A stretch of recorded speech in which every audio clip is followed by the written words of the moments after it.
Okay, well, Hello and welcome to Meet the Artist. Today we're featuring Janelle Johnson.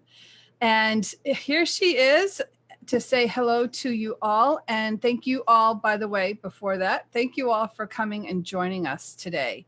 We really appreciate you taking the time out to come and meet the artist every month. And so without further ado, hi, Janelle. Cindy. Hi, Cindy. Oops. How are you today? Very good. It is a bright, sunshiny day here in Florida. The sun is out and it's a whopping 60 degrees, so life is good. I'm jelly, I'll tell you right now, because we have a gray, gloomy, occasionally snowflake day. It is not a fun day.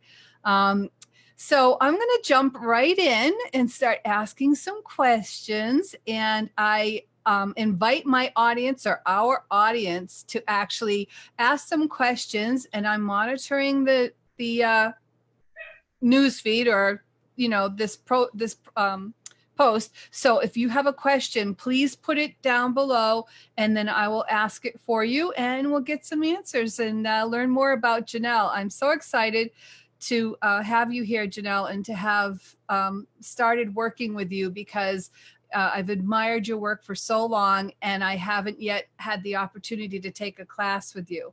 So I'm so excited, as you can tell, I'm at a loss for words today.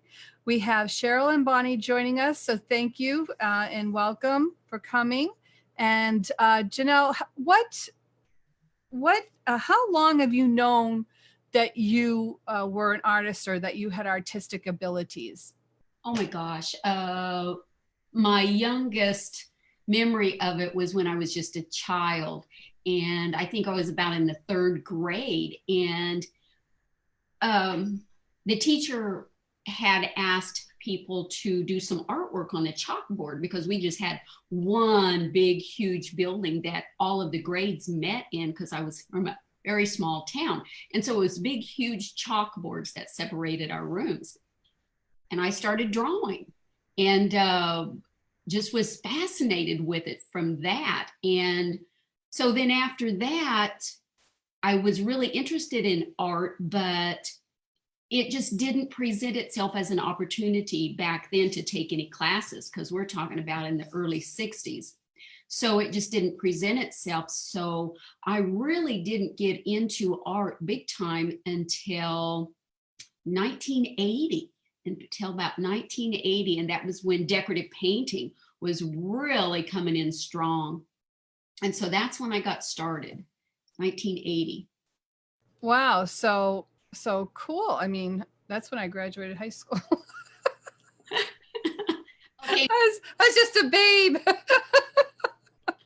older than you.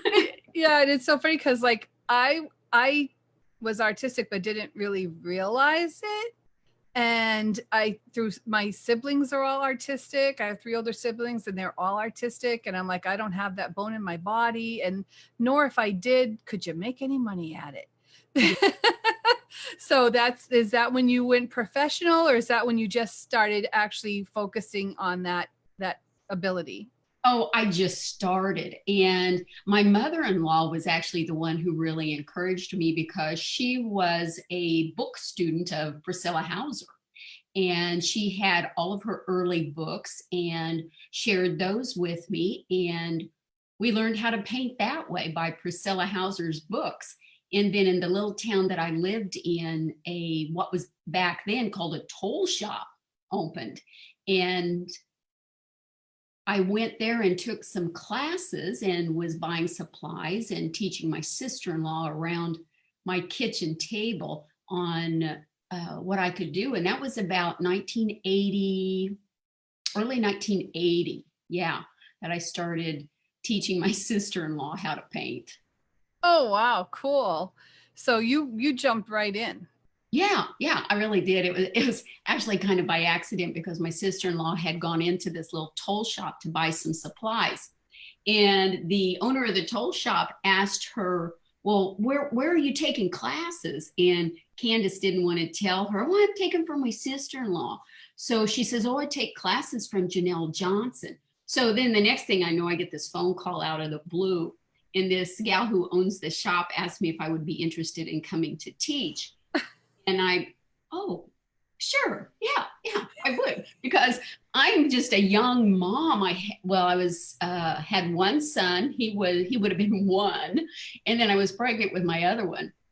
And so I went over there and scheduled some classes. And when I walked into the shop, I thought, I'm out of my league. I don't know what I'm doing. So there were some Mary Jo Leisure books there. And so I bought a couple of those and I went home and taught myself how to paint apples and pears and all of that kind of stuff just from looking at the pictures. So that's how I got started.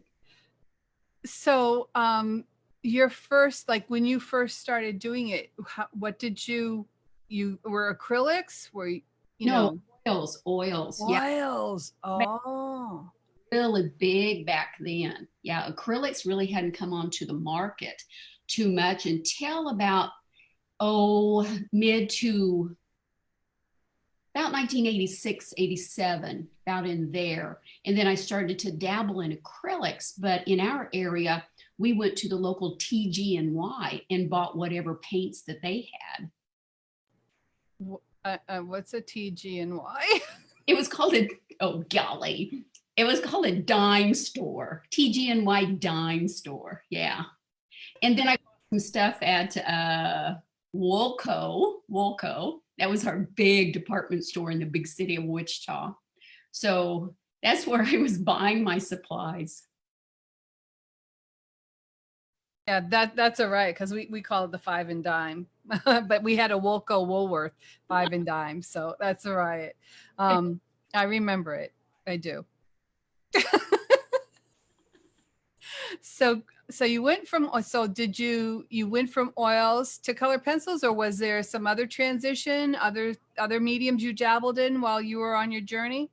Yeah, I dabbled in acrylics just a little bit, but it, the fine art of working with acrylics wasn't really big back then. People just didn't know too much about how to work with the medium. So I stuck with oils. And then and I dabbled in a little bit of watercolor, just enough to get my brush wet. And then stayed with oils. And then about 1992, I found a book at Dick Blick, and it was by Bet Borgeson. And I really liked what the book said and the pictures that it showed.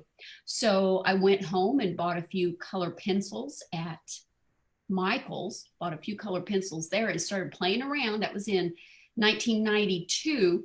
And I'd had students because I'd been teaching for quite a while.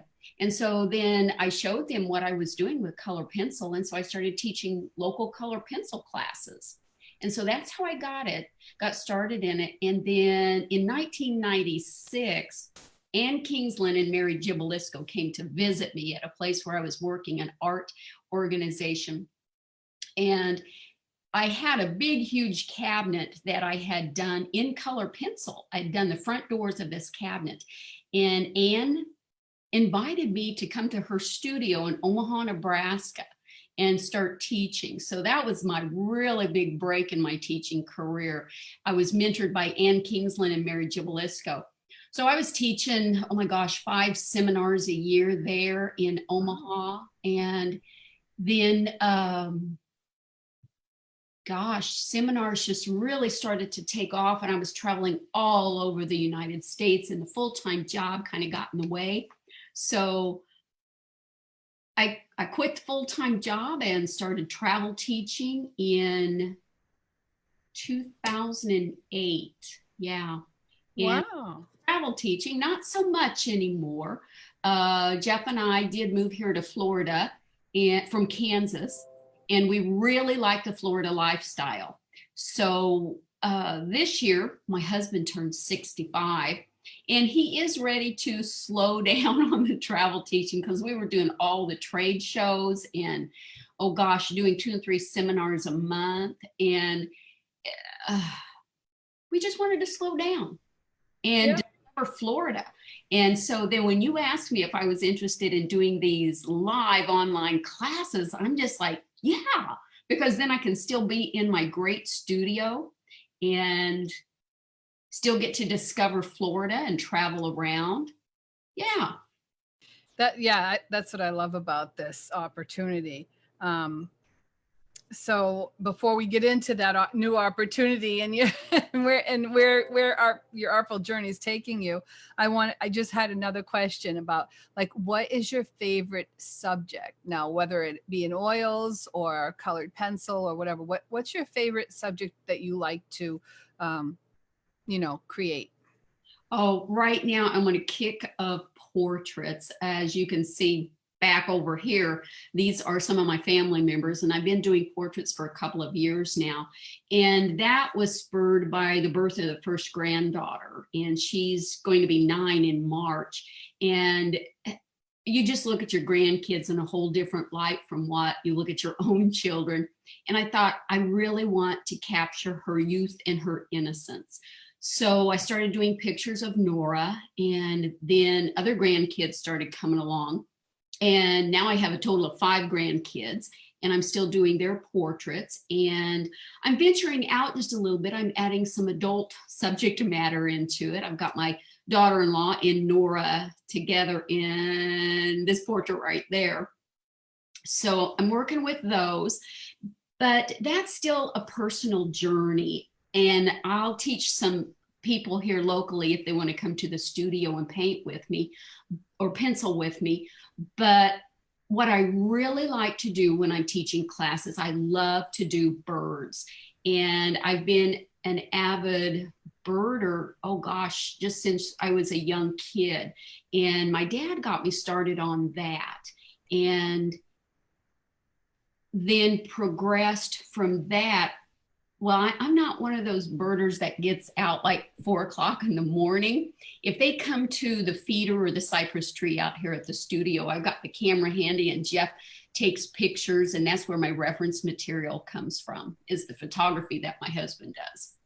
That's fantastic. I used to have a bird feeder, and we had a bear scare, so Oh, I don't put them out anymore. okay. But so I just want to take time to recognize some people who popped in the room. Sandy LaFleur, Belinda Harris. We have Tilly from Scotland. Oh my gosh. Yeah, and Debbie Cushing, Kate, thank you for all of you. From Alina, thank you all for coming. You have some people singing your praises, that you're an awesome teacher, and we've got them people coming from all over the country, which is great. Janice. Some questions here. Let's see. I have people telling us when they graduated from high school. Which was way before me. All these comments. You could go back and read them later. Trisha asked, when did you get involved with SDP? Let's see. I joined SDP in 1980, and that really was my foundation in really exploring the arts, the different mediums, because I started going to conventions. And Kansas was always in the middle of the country, and it was like a hub because SDP was located just 35 miles from where I lived. So I did join the organization and was very active in the organization and local chapters. And people might not realize you actually worked for them for quite some time too, right? I did. Started there in 1995 and just working part-time. And I would travel from where I lived and drive 35 miles one way to work there. And then they moved to Wichita in 1996. And my first convention that I was initiated as an employee was the big, huge Nashville convention. And there were 3,300 people registered. Every single class was sold out. People were waiting in line, and there was nothing to buy. no classes to take because every single class was sold out, but 3,300 people at a convention. And that was in the height of their membership, also 33,000. And what year was that again? 1996. 96. Wow. I joined like in 94. So I joined at pretty much the height, and it's unfortunately been downhill ever since. But, but I am determined to keep the industry alive by bringing these artists to you. So that's my goal in life. Thank you for that, Cindy, because I just think that the learning that we can do on the internet and face to face, because what is this? You're like a foot away from me. And the ability to see students' pieces in the screen, and they're in the comfort of their own home, with no stress factors. And I just think that jumping on this new way of learning it's the wave of the future. And I just congratulate you for taking the initiative and doing that. Thank you. Melina has a question. Janelle, do you have a YouTube demo video using pencils? No. You know, I never really got into doing anything on YouTube. I've just always been, oh gosh, it sounds, I haven't kept up with the new age of technology because my classes I was doing classes 4 and 5 a week and travel teaching, and I just didn't need to. Right. But that being said, you are welcome to join us tomorrow night here in Creative Innovations for a watch party, which Janelle will be showing you and demonstrating how to use colored pencils to create a beautiful peacock feather. Do you want to show them that? I will do this one. Okay. There you go. Peacock feather. And I'm actually, in the video, I have 3 peacock feathers. One is done with the Lyra Rembrandt color pencils. The other peacock feather is done with Faber-Castell Polychromos. And then the third peacock feather is done with Prismacolor Premier. So I took one of the peacock feathers, and this one these 2 that I've shown you are actually done on suede board. And it is made by Crescent, and it's Crescent Mormon suede matte board. It's what you use to frame and matte and frame pictures. And a long time ago, it was discovered that it made a wonderful surface for color pencil. So I took the peacock design and did it on these little pieces of paper. And then the little frames I attached, like this is a granddaughter. The other one is my son and his family, and it's called Proud as a Peacock. But in the one that you'll see in the video, it is 3 peacock feathers in a row, and it's done on watercolor paper. And oh gosh, watercolor paper, where am I at here? This piece back here, this long peacock, is done on watercolor paper. The piece that I'm actually going to be teaching February 15th is done on watercolor paper. So it also makes a wonderful surface for color pencil. But in the video that you'll watch tomorrow night, I'll be discussing the different aspects of the pencils. And I think that the great thing about them is that all 3 brands of pencils will behave slightly different. But once you know the differences and know the capabilities, at the end of the day, when you lay your pictures out there, no one is going to point to a single picture and say, oh, you did those with Lyra pencils, or oh, that's done in Faber-Castell, or oh, that's done in Prismacolor. They all look exactly the same. Just a little bit difference between an oil-based pencil, which is the Lyra Rembrandt, versus the Prismacolor Premier, which is a wax-based pencil. Your wax-based pencils are designed to work with a combination of pressure and heat friction. The harder that you press and the faster that you go with your pencil, it melts that pigment. It melts the wax, and that's what distributes the pigment on the paper. With your oil-based pencils, and that's not to be confused with oil paints. They're just an oil-based pencil. They're a hardened vegetable oil is what they are. But they work with just the action of back and forth or circular. So you've got linear motion, you've got circular motion. So you're just distributing the pigment onto the paper surface, and the action of layering one layer of pencil on top of another layer is what blends the pencils underneath. So you don't need pressure and you don't need heat friction to make your oil-based pencils move. Cool. Well, that leads me to the next question from Tilly. Okay. What brand of colored pencils do you use now? I mean, what is your go-to colored pencil brand now? I have to say my absolute favorite is the Faber-Castell Polychromos. And why do I like those? Oh my gosh, quality. Oh, let me get these right here. Sorry, had to bend over backwards there. But I do like the Faber-Castell just because they're a good quality pencil. And the color core right here, the color core, it stays firmly attached down into the wood casing. That's what I like about them. They're easy to sharpen, whether you're using a handheld pencil sharpener like so, or you're using a battery operated sharpener or even electric sharpener. They sharpen extremely well. The only negative thing about them is that the lettering is in cursive and it's gold.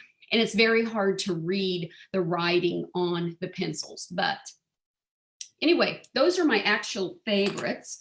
But when I travel teach, I use the Lyra Rembrandt. And why do I use those? I think it's a cost factor because most of the Lyra pencils, they're a set price of about $1.40 if you go to JanelleJohnson.com and look for the Lyra pencils. They're $1.40 each, to where when you're working with the Faber-Castell, they are anywhere from $2.50 to $2.75 US dollars. So it's a cost factor. It just keeps the cost down. I do believe that they are the same quality of pencil on the color core. Now, what I do like about the Rembrandt Lyra pencils is that it is a wood casing. It's cedar, and so it is wood look, and the writing on there is in black. Every single pencil, you can see the color name, you can see the color number. The difference between the Lyra and the Faber-Castell, in Lyra, there are a total of 78 colors. In the Faber-Castell, there are 120. And with doing portraits, the Lyra pencils do not have a suitable color selection, in my estimation, for doing portraits, where the Faber-Castell has a wonderful selection of colors to choose from. So that's why I began to venture into the Faber-Castell, and they have become my favorite pencil to use. I can't say that those are the three brands that I use the most. I don't really do anything anymore with the Prismacolor Premier, but students are always welcome to use them. They are easily accessible. You can go just about anywhere to buy them. But with the with the Prismacolor Premier, you have to watch the quality. But if you look at each pencil before you buy it, you just look for the quality control yourself. Make yourself responsible on that and pick a good quality pencil. So when you're looking for a good quality pencil, one of the things that you want to watch for in the Prismacolor pencil is that it has, let me get one out here. Okay, this is a Prismacolor pencil. One of the things that you want to watch for first, you want to look at the wood casing and make sure that it is solid. You don't want any cracks or any splits in it. Then you want to look at the very end of it. the end of the color core. You want to make sure that that is adequately centered within the wood casing, because if it's not, when you sharpen the pencil, it's going to sharpen more to one side than it will to other side. Also make sure that it has adequate markings on it. Like this one, it wasn't marked with China blue. You can see the color number, but the name is gone. So anyway, with the Prismacolor Premier, just watch the quality. But they do make I like the wax. The wax is kind of a cool technique, how it melts with heat, and you can get some really wonderful waxy burnished look with the Prismacolor Premier. Nothing wrong with them, nothing at all. Just watch the quality of the wood casing. You are just so full of information. I love listening to you. It's like, Oh, yeah, I never got into color pencils that much, but when I did, I bought the Prismacolor ones because, like you said, they're easily accessible. But so Belinda Harris has a question. Do you use other medias with your pencil? I'm assuming, Belinda, you mean surfaces, like it's not just the suede or the watercolor. And if so, what would they be? as far as the surface, I generally stick with paper, and I have done, I'm looking for something close at hand. Oh, here. This is my trash can here on my table. But it's a wood box, and I took a piece of paper and glued it to the wood box. And then the color pencil is done on top of the paper. Then I sprayed it with a fixative to set the pencils to the paper. And then I used a water-based varnish and varnished over that. And this piece was done in, oh gosh. I didn't even date this one. Anyway. Did you sign it? Time ago. No, I didn't even sign it. You know, so many of my pieces have been done for the different trade shows, conventions. And when you submit to those, they say, don't sign your piece. So a lot of my early pieces were not signed because I was always teaching at a convention. So anyway, one of these days I'll go back and sign them all. But you can attach paper to a surface. Now you can do color pencils onto raw wood. And I don't have anything here to show you. I did one for Painting Palooza. That's the convention in Oklahoma City. And I used color pencils on raw wood. And then I came back in with a finesse blender pen, AKA alcohol, and used that to blend the pencils into the surface of the wood. And so I got like a stained effect on the wood with the color pencil medium. But so anyway, yeah. That's cool. Okay. I don't want to mispronounce her name, Somaya. I hope that's the correct pronunciation. Is it hot pressed or cold pressed watercolor paper? Watercolor paper comes in hot pressed, which means it's ran through a steamroller, and it takes out all of the texture of the watercolor paper. Cold press is it's the pulp dried on a surface, and it's going to be bumpy and textured. So that's what cold press means. And then they have rough. And rough is, oh my gosh, it's really textured. And I would never personally use rough with color pencils. So if I was going to do color pencil, I would use a hot press, because you don't fight the texture of the paper. Cold press, whatever the texture is of the paper becomes part of your painting. And like I said, rough is rough. I wouldn't use rough. And it's not like, the sanded papers that you can get. It's completely different. So the weight of the paper, you can get 90 pound, 140 pound, 300 pound. What I like the most is 140 pound hot press, but I don't necessarily use the paper. What I like to use is watercolor board, and it's thick this way, that way. This is watercolor paper. See, it's just like your regular paper. And this is 140-pound watercolor paper. And this does great. It does great. But I would always mat and frame this. You can glue watercolor paper to a surface, like a wood surface, and make it into something functional. But when you go to put a water-based varnish on it, the paper is going to react to that water-based varnish, and you could have some buckling or lifting from the surface. So that is why I choose to use the board, because of the thickness. And then I can adhere that board to a wood panel and free float it within a frame. Did that answer the question? Yeah, well, yes, it did. And more some and then some, because I never even knew they had watercolor board until I started listening to your webinar, Open Classrooms. Trisha asked a question. She goes, oops. I turned my phone off. Trisha asked a question. I would love to learn to use pencils so I could take some of my Zostava flower designs and pencil them.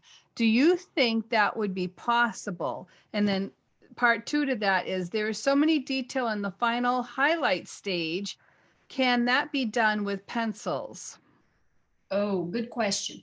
Because when you work with color pencil, you want to put your whites or your highlights down first. And we'll be doing that in the actual project, the fish in the bowl. We'll be putting Prismacolor white down first. And the Prismacolor white, because it's wax, will act like a resist. And then the oil-based pencils do not want to stick to it. So if you think in the reverse, Tricia, about working with the highlights, preserving those first, and then putting your pigment on.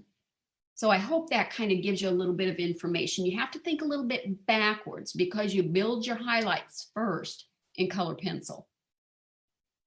Oh, okay. With the liquid medium, you put your highlights on last. Okay. Cheryl is asking, do you combine your pencils with paint? With paint, not with acrylic paint, not with oil paint. I do combine them with watercolor. I'll do a lot of watercolor base coating sometimes. And then after I do the watercolor base, it's like a wash of watercolor. Then I'll do the color pencil on top of that. Yeah, I think she was asking because there are some artists, colored pencil artists, that do an acrylic base first and then they color pencil over top. Yeah, you can do that. It is possible. It's just not something that I have chosen to do because I like the way that the pencils perform on top of watercolor. Watercolor has a little bit of tooth to it, surprisingly, and the pencils will grab to a watercolor base, to where acrylics, you have to know how to work with them. And yes, it can be done. I mean, not a problem. You just have to learn the technique on how to do that, to make your pencil stick to an acrylic base coat because of the polymer that's in the acrylics. Yeah, that makes sense. That makes a lot of sense. It's all chemistry, isn't it, though? I mean, when it comes right down to it. Chemistry. Yeah. Okay. So then let's see. Belinda asked, how about on chalkboard? Would chalkboard give it enough tooth that you could probably color pencil on that with? That'd be good. Chalkboard would. Yeah. Okay. Let's see. And Trisha said, what a great idea. Whatever it was, because I'm in delay here. Robin, I'm not sure that that's what she meant. Something about to a colored pencil. Oh, she's never been to a colored pencil class, but she would like to. Is tomorrow's class going to be a beginner friendly class? Oh, sure. Now it is a video. The video will play, and you can't necessarily stop it and start it while the video is running tomorrow on Facebook. But if you get behind, you can come back later on, because the video will be available on the Creative Innovations Facebook page and all of January. So you can go back in and watch it. Yeah, you can do that. But it is a beginner-based video, and concentrate on one peacock feather. If you have downloaded the pattern for it, transfer it just with graphite onto a piece of paper. Now, I happen to use watercolor paper, but if you have Mitance, what other papers are out there? I'm trying to think. Stonehenge paper, you could use that. If you just want to practice, oh my gosh, you could even use a construction weight paper. So just play around with it. Cool. So yeah, I put in there that the pattern is available. Go to the files tab on this, in this group, and Creative Innovations and Painting group. Go to the files tab and you'll see where she uploaded the file for you to be able to download it. So you can do colored pencil along with her, or like she said, watch the video and just get familiar with what she's telling you and how she's working it. And then you can go back and you can watch it after, where you can start and stop it and rewind it as you need to. Media notebook paper. What do you think about that? Media notebook paper. Is that like the sketch pad paper that comes spiral bound? Media notebook paper? We'll find out when she answers us. Okay. Nancy Richard, a lovely lady in Florida, was wondering if you live on the East Coast or where in Florida are you located? I live in Mount Dora, Florida. It is about an hour north, slightly west of Orlando. So Central Florida. So Nancy, I think Nancy, you're on the West Coast, right? I'm thinking, if I recall correctly. But at any rate, so she'll let us know. Bless you. What about your website? Is it beginner classes? My website doesn't really have classes on it. I do have some online classes on there underneath the tab for online classes that you can sign up for and take. And some of those are beginner level. And my videos are very thorough. I don't leave you hanging on any portion of it. So if you wanted to do something like that, I also offer tutorials, and the tutorials go all the way from beginner to advanced, and they are labeled whatever level that they are. So cool. Okay. And someone had said earlier, I forgot to mention, someone said earlier that their first exposure to you was doing one of the online classes that I guess you posted on the STP website. So she says you are a wonderful teacher. Sign in. Okay, let's see. Thank you, Robin. Thank you, Melina. Thank you, Trisha. Trisha, how about Bristol board? Oh, I love Bristol board. Bristol board works really good with a wax-based pencil, because Bristol board, you're going to put layers on there, and then you're going to burnish. Now, when you burnish, you're penciling hard and with a lot of pressure and a lot of heat friction, and that melts the wax, which distributes the pigment onto the surface of the paper. Bristol board, when you first feel it, is going to feel really slick, and you're going to think, oh, pencil is not going to hold to Bristol board, but it will. Now, if you're using an oil-based pencil, you have to layer, layer, layer. And then they have to be blended with a light value pencil. I hope that may not make sense. But when you blend the oil-based pencil, you come back with a lighter value. It could be white, it could be cream, it could be a light value gray, and you go over the colors that you've already put on there, and it softens and blends them into the surface of the Bristol paper. I noticed that some colored pencil artists prefer a more rounded tip and others prefer a more sharp tip. What are your preference? What do you preference? Sharp, sharp, sharp. That's always funny. And if Kelly Honey gets on here and starts talking, Kelly likes a dull pencil. And it's funny, whenever our classes would follow each other at a convention, she'd always say, okay, if you've already taken a class from Janelle Johnson, She has you sharpen them, break off those points. But anyway, I do like, I like a sharp pointed pencil. Kelly does really great with a rounded point. That's why I asked, because I know it's so funny. I've taken a few classes with Kelly, and she does what you said. You know, if you've taken with them. Bonnie is asking to tell her more about your portrait classes at your studio. So like, do you open those to other, you know, to people to come from distances, or is it just mostly for your local clientele? No, people come from all distances. Now my studio is small. I don't know that I can actually show it to you here, but anyway, I can take about 6, 8 students is really pushing it. And Bonnie, if you're interested in it, send me an email and ask me about some specific dates, because I do have some dates coming up in February. But I want to be honest with everybody. If you come to my studio, you're coming into my home. Even though my studio is attached to my house, it is a separate big room from the house. But I gotta know you because you're coming into my home. And I do know you, Bonnie, if that's Bonnie with a K. So yeah, just send me an email. But I'm just always leery about just putting things on my website and letting people sign up. There's only been 2 instances that I had people show up here at the studio that I thought, oh, I don't know you. I've never met you. And it's kind of a little bit disconcerting. So I do have to know you somehow. Make sense? Cool. So get on that computer and start texting her and emailing her and sending her pictures.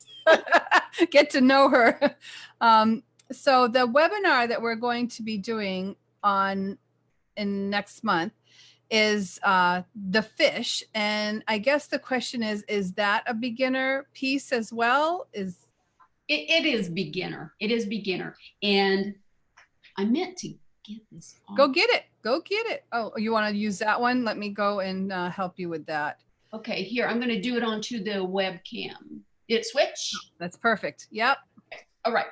There's a picture of it, and I'm not quite sure what it looks like. Here, let me see if I can get it up. There it is, big on my screen. Okay, I'm using a webcam to show this picture, and the webcam is blurry. It's not really blurry like that. It is very sharp focused. So anyway, but yeah, it's a beginner type project.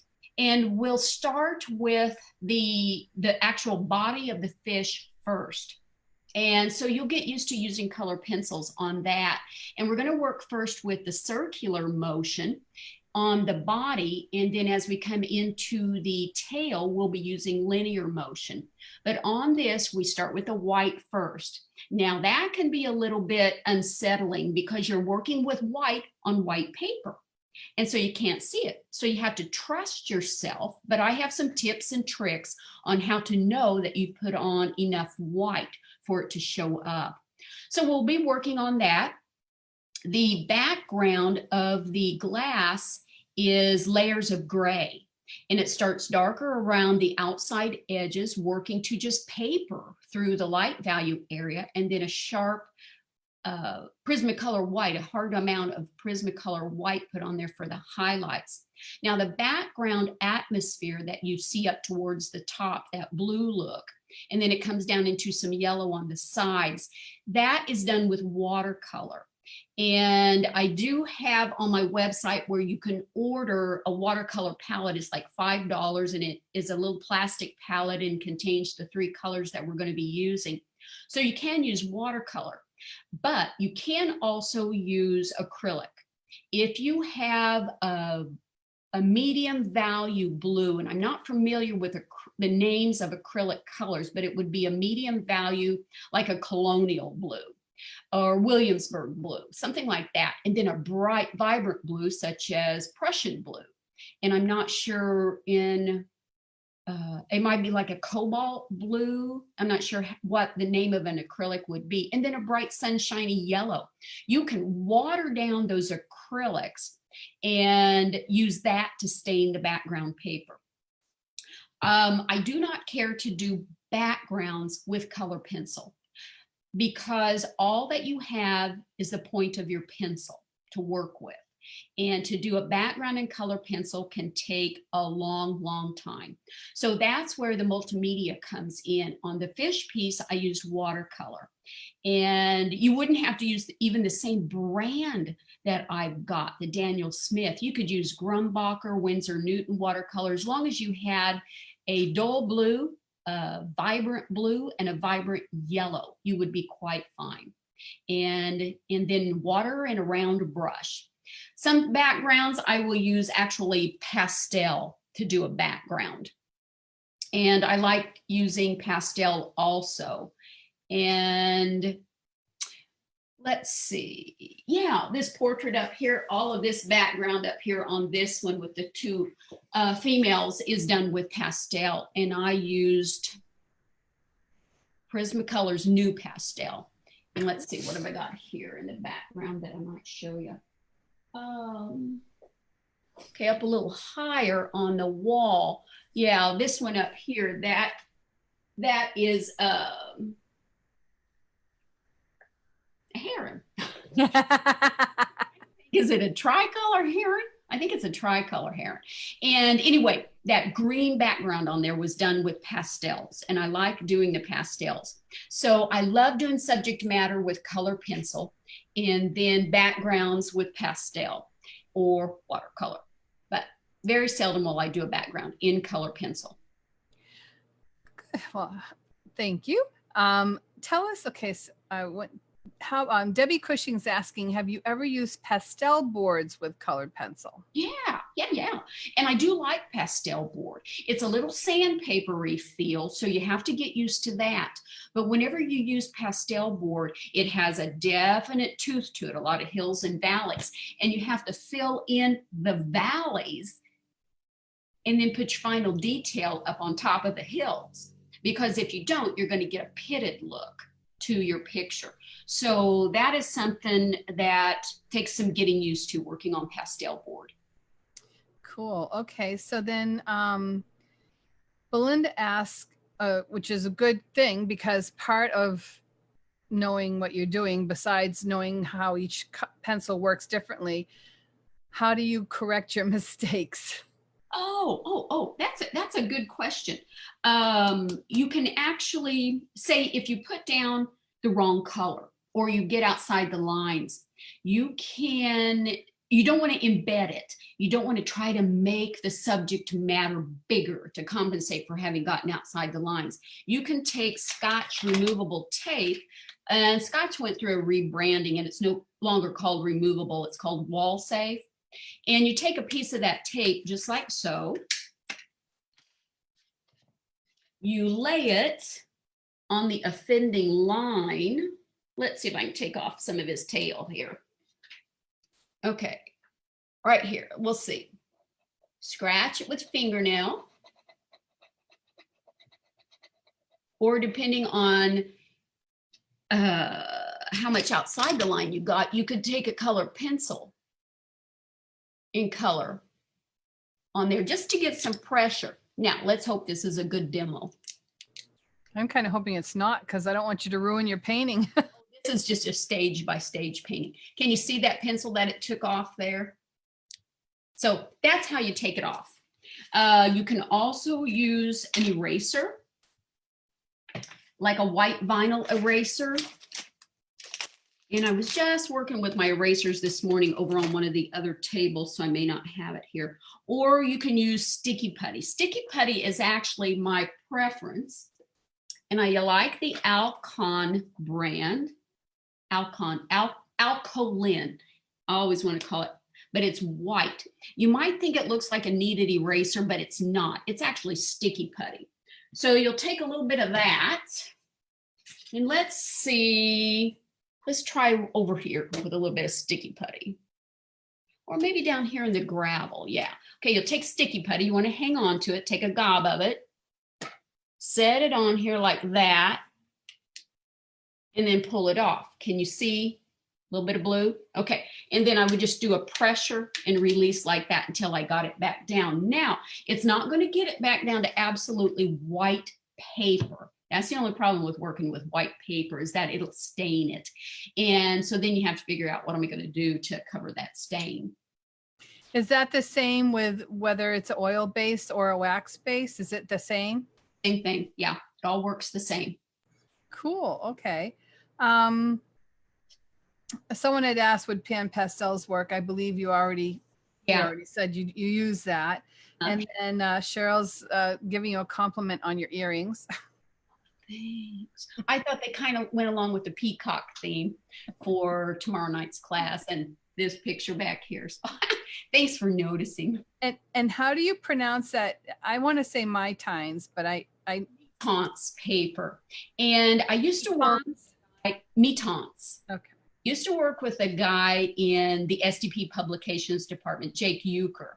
And Jake spoke fluent French. And he says, I don't know why they always call it metentis. He says it's metons. So anyway, I try to follow the example of Jake Euchre.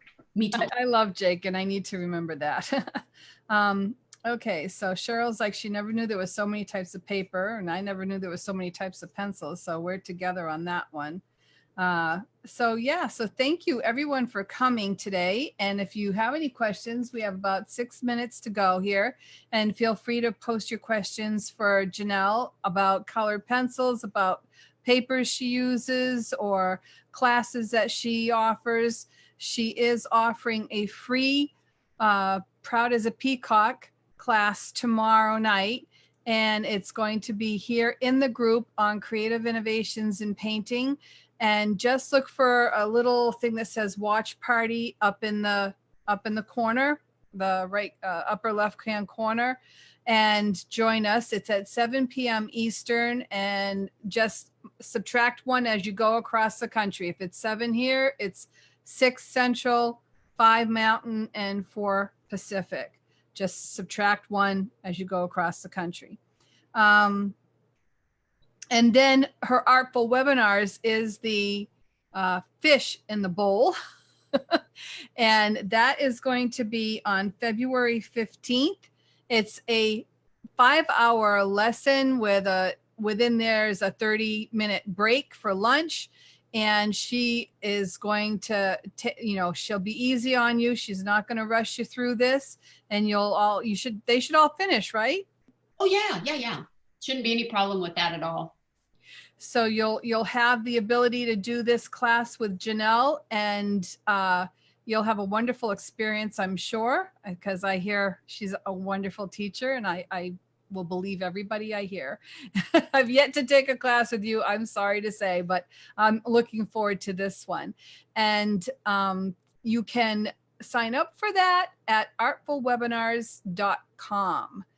And if you have any questions, you can contact Janelle or myself. I posted Janelle's website at the top of this post, so you can contact her and ask her any questions. Check out her website, sign up for her online classes or tutorials, and see what she's done, because she's done some beautiful things.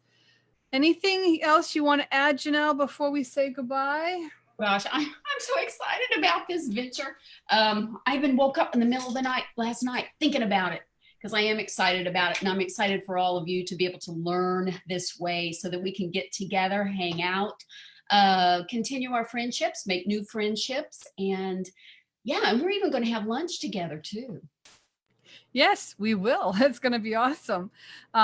So I guess Belinda asked, will you be able to paint along? So tomorrow night, will you be able to paint along with the watch party? Sure they can. Yeah, won't be a problem at all, because I actually do the feather step by step. And it's an hour long, the video is. So, and it's a lot of repetition. If you do get behind, just stop and relax, and then go back once the video becomes available on the Creative Innovations Facebook page, and watch the video again. Watch it as many times as you want to through the end of January. Yeah, cool. So trying to do too many things at one time here. So Nancy says, thank you, Janelle. have always wanted to sit in one of your videos. Very helpful. I too use Prismacolor pencils. So that's going to be great for all of us. I was going to say your videos you're doing the peacock in real time. There's no like fast forwarding or anything like that. No, no. Yeah. So hopefully they don't get too bored watching me pencil lines. That's okay, because I think that it helps sometimes to watch first. I've been in many classes at conferences and conventions where people audited the class and then they went home and painted, because you can't use both sides of your brain at the same time. Yeah. Oh, I used to always take those audit classes at conventions. Yeah. Then go home and paint. Belinda says, love all the wonderful info. Never knew there was so much to learn about pencils. And Bobby King says, thank you. I'm sure she meant Cindy and not Christy. And Janelle, always a pleasure. And and Cheryl, I have enjoyed this meet and greet. Thank you. So everyone, thank you all for coming and asking your questions. And she is going to be on with us tomorrow night on the watch party. So you can ask her questions as you're watching her video on how to do Proud as a Peacock. She'll be there for that 1 hour. And any other questions you have, if you happen to not see the video until after, the watch party till afterwards, just continue to post your questions in the comments and she will be checking in. You can start typing her name, and if it pops up, highlight it, and she will answer you as soon as she's available and catches that. Yeah. Let's see, Bonnie, thank you both. Very interesting info. Love watching Janelle paint. She is terrific. I have to agree. I love that gal. Cheryl's like, enjoyed this meet and greet. Let's see, Robin Storms, I am so excited about this class. I received my pencils from my son for Christmas. Oh, wonderful. Best present ever. And Bobby, oh, sorry, Cindy. Yeah, it's okay. Don't worry about it. I don't mind being called Christy. I love Christy too. So anyways, we're up at the hour. And if you have no lasting words, wisdom for your fan base, Get those pencils sharp point. There you go. So everyone, thank you again so much. Next month, we'll have Belinda Harris as our Meet the Artist feature. So please check that out. At the end of the month, we'll post when her Meet the Artist will be.